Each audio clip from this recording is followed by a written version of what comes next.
Bueno, pues muchas gracias por la invitación y por estar aquí. Bueno, para empezar de una vez, el tema en la plática va a ser cómo la arquitectura de nuestro cerebro determina quiénes somos. ¿Por qué me interesaba hablar de este tema? Es muy importante desde el punto de vista científico, desde el punto de vista médico y desde el punto de vista de la vida diaria inclusive, el tratar de entender cuáles son las estructuras que están involucradas en nuestras funciones cognitivas y en nuestras funciones básicas. En este sentido, el entender la arquitectura, cómo se está haciendo la interconexión entre neuronas para desarrollar determinadas funciones, y no solamente eso, sino que estas funciones van a estar determinando cómo vamos a estar nosotros en la vida futura, en la vida adulta, con qué habilidades, con qué desarrollo tenemos, se debe básicamente a la arquitectura cerebral, es decir, a la forma de conectividad de las neuronas.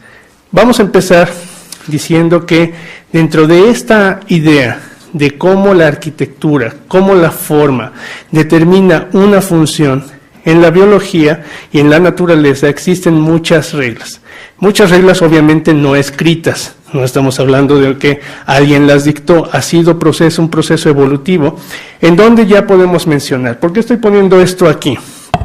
En este sentido, aquí estamos hablando de una primera forma pluricelular que se conoce, son de los fósiles más antiguos que nosotros conocemos, que data de 650 millones de años. Bueno, ¿qué tiene que ver esto con el cerebro? Podría no parecer nada, no tiene sistema nervioso, no es una neurona obviamente, sin embargo, ¿por qué me interesa ponerlo aquí? La forma, si estamos hablando que esto es uno de los primeros elementos pluricelulares que se encontraron bajo la Tierra, podemos observar que la forma que tiene es una forma ramificada. Es decir, esta es una de las primeras arquitecturas en que la naturaleza empieza a fijar una forma para determinar una función. Posteriormente, si nosotros observamos otras estructuras como esta que se encuentra aquí, o como esto que estamos viendo acá, podemos ver que encontramos también una arquitectura semejante. ¿Esto a qué corresponde? Podría corresponder a cualquier estructura conocida, sin embargo, esta es una foto de satélite, y esto es un río. Entonces vemos cómo la distribución de esta forma es muy semejante a lo que estamos viendo acá en el caso de un rayo. En estas tres estructuras, ¿cuál es la idea? La idea central es abarcar área, cubrir área. ¿Y para qué quiere la naturaleza desarrollar estructuras ramificadas para poder cubrir área? Porque en la medida que podemos cubrir más área, podemos captar nutrientes, por ejemplo, en el caso del organismo pluricelular, aquí puede cubrir área para distribuir agua. Esto podría bien ser también un vaso sanguíneo, o aquí tendría que cubrir área para poder descargar la corriente adecuadamente. Aquí nada más pongo otro ejemplo. En este caso, por ejemplo, un coral, vemos que se repite la misma estructura, hasta que llegamos, por ejemplo, a lo conocido para nosotros, las plantas, los árboles y las neuronas. En este sentido, en el caso de las neuronas, son las unidades funcionales del sistema nervioso. Este es un tipo de neurona, es una neurona piramidal de la corteza cerebral, y lo que podemos ver es que si comparamos estos dos esquemas, esta fotografía y este esquema, con el árbol, podemos ver que se asemeja mucho la forma. En el caso de las neuronas, ¿cuál es la necesidad de tener estructuras ramificadas? En el caso de las neuronas no es para captar nutrientes, no es para distribuir cosas, es para establecer una comunicación. Y esto voy a enfatizarlo porque la parte de la plática se centra en esta parte. Todas estas ramificaciones que nosotros estamos observando, a estas les denominamos dendritas apicales, dendritas basales. Aquí encontramos el soma y encontramos una sola prolongación en esta parte que corresponde al axón. Bueno, estas ramificaciones es lo que le va a dar en gran medida parte de la función neuronal. ¿Y cómo? Tratando de establecer conexiones con otras neuronas a lo largo de todo el árbol dendrítico. En el caso, por ejemplo, de una neurona piramidal de la corteza, se establece que puede establecer desde la parte más distal hasta la parte basal cerca de 100.000 conexiones. ¿Qué quiere decir eso? Que 100.000 conexiones van a estar intercambiando información, enviando información a esta célula, y el trabajo de esta célula, ¿cuál va a ser? Va a ser integrar esa información de tal forma que tenga un significado y pueda ser transportada a otra célula a través del axón. Ahora, aquí hay un punto muy importante. La función de una neurona de manera aislada no representa nada en nuestro sistema. ¿Por qué? Todo nuestro sistema nervioso está compuesto por una gran cantidad de neuronas. Se calcula que pueden llegar a ser, es un cálculo teórico, obviamente, que pueden llegar a ser hasta 100.000 millones de neuronas. Eso es una aproximación. La idea es que tenemos un universo extremadamente amplio de neuronas, en donde la función de una neurona dentro de ese universo no representa nada. Ahora entonces, ¿cómo es la función? La función es a través de la conexión que establece una neurona con otras y el intercambio de información a través de una red neural. Entonces aquí tenemos dos ejemplos de diferentes neuronas que pudieran estar interconectadas, intercambiando información, estableciendo una red. Aquí tenemos una representación teórica en donde nos ponen que una neurona puede estar conectada con muchas neuronas a su vez y estas con otro grupo de neuronas y todas intercambiando información. Bueno, para terminar con este punto, el intercambio de información que vamos a estar viendo de esta forma es lo que hace que la información corra por diferentes áreas de nuestro sistema para desarrollar funciones. Funciones que nosotros podemos ver o funciones que nosotros no vemos. En muchas ocasiones, muchos investigadores dicen que tenemos dos tipos de funciones. Unas que generan nuestro movimiento externo, ¿verdad? Lo que hace que yo esté hablando, que ustedes estén escuchando, o una serie de mecanismos internos que nosotros no podemos detectar que están presentes, pero que están ocurriendo en todo momento. Bueno, para finalizar, este mecanismo se basa justamente en el intercambio de información entre todas ellas. Ahora, ¿cómo está determinada la arquitectura de nuestro cerebro? Existe hoy día una discusión que ya prácticamente está acabada. Empezó desde la época de Darwin para otras áreas de conocimiento, en donde se postulaba la diferencia o la contraposición que existía entre la naturaleza contra la experiencia. Entonces así se ponía, naturaleza contra experiencia. ¿Y qué se decía? Los naturalistas decían, todo está determinado por factores genéticos, obvio en esa época no, ahora más reciente, todo está determinado en factores genéticos. Y ellos destinaban que lo que nosotros teníamos predeterminado en nuestros genes, la información que estaba haciendo que en el caso de lo que vamos a hablar ahorita, nuestro cerebro esté conectado de una forma determinada, eso es lo que va a determinar quién somos.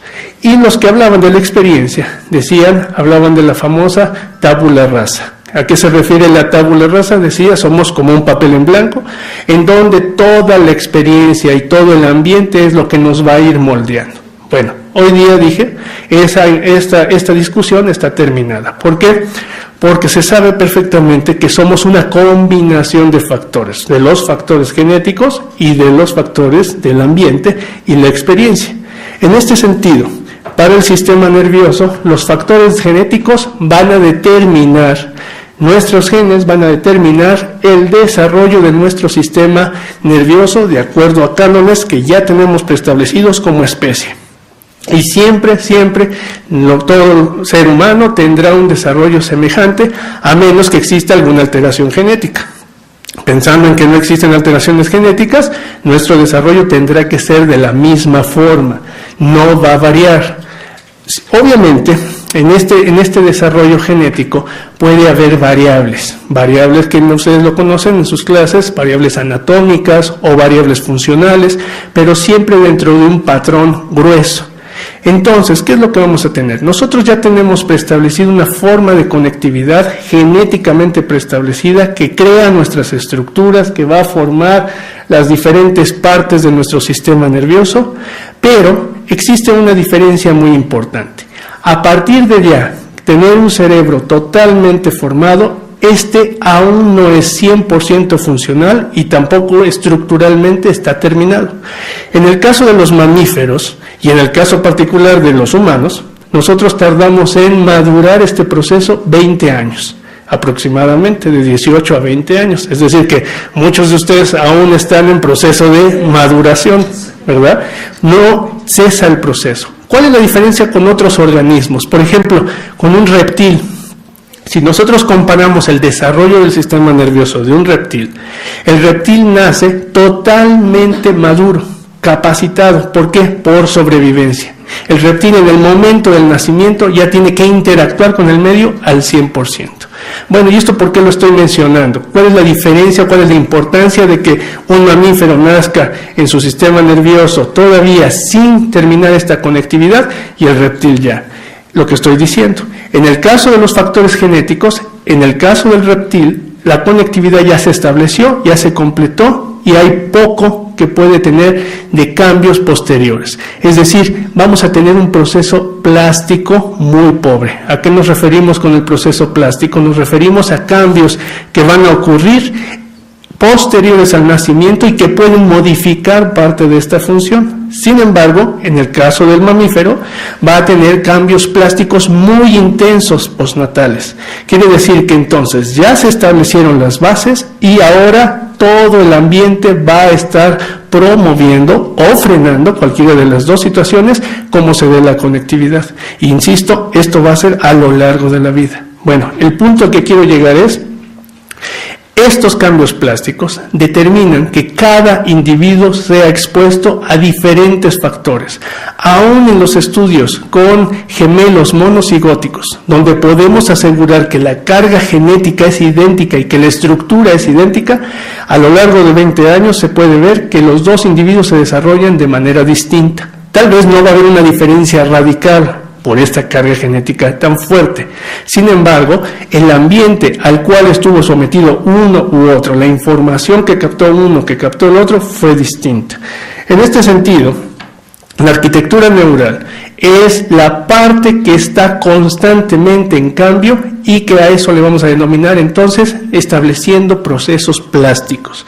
Aquí tenemos unos esquemas ya de Ramón y Cajal, en donde él ya empezaba a describir las formas desde hace un siglo, ¿verdad? Y donde podemos ver que cuáles son los cambios plásticos que puede sufrir una neurona. Pues puede, como estábamos diciendo, aquí tenemos una neurona promedio, aumentar sus ramificaciones o ver disminuida de manera significativa todas sus ramificaciones. Y siguiendo el paradigma que estaba yo mencionando al principio, en la biología, forma y función van ligados. Si yo veo lo que estábamos hablando, que una neurona ramifica para poder intercambiar información, puedo inferir que si tiene más número de ramificaciones, está más capacitada, tiene más capacidad de intercambiar información, y si tiene pocas ramificaciones, está más limitada en este intercambio de información.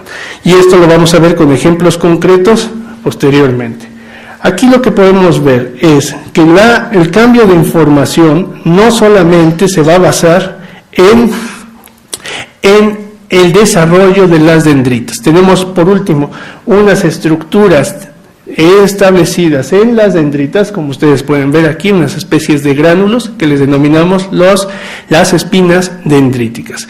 Y aquí podemos ver, son estas prolongaciones que salen de las dendritas, y son justamente estas espinas dendríticas los sitios donde se va a establecer el contacto con otras neuronas. Entonces, los dos cambios principales que podemos ver entre distintas células son, por un lado, vamos a ver qué tantas ramificaciones tiene una neurona o qué tanta densidad de espinas dendríticas puede presentar una neurona. Estas espinas tienen una gran dinámica, están en constante cambio. Aquí nosotros nada más estamos ejemplificando cómo pueden tener diferentes formas y pueden tener diferentes tamaños dependiendo del grado de desarrollo. Cuando está surgiendo, empieza a surgir la protuberancia, se desarrolla hasta que se ensancha y vemos estructuras como esto. Ahora, esto